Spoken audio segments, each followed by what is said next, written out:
আজ লক্ষ্মীবার, বৃহস্পতিবার। এই যে ধূপকাঠিটা দেখছো, এই ধূপকাঠিটা পুরো ন্যাচারাল, চোখ জ্বালা করে না, কোনো কাশি হয় না। অনলাইন থেকে অর্ডার করেছিলাম, তোমাদের যদি লাগে অবশ্যই কমেন্ট বক্সে জানিও, তোমাদের লিঙ্ক শেয়ার করে দেবো।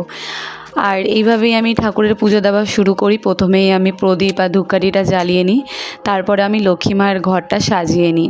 ছোট্ট একটুখানি জায়গায় আমার ছোট্ট একটুখানি ঘর, খুবই ভালো লাগে আমার এই ঘরটা সাজিয়ে পুজো দিতে।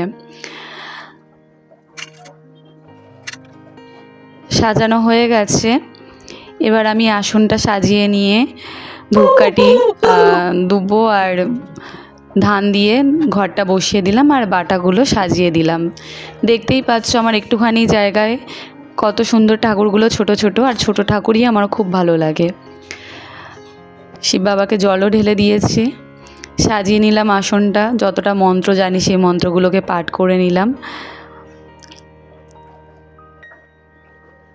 সমস্ত কিছু করে একটু ধুনো জ্বালিয়ে শঙ্খ বাজিয়ে পুজো শেষ করলাম। কেমন লাগলো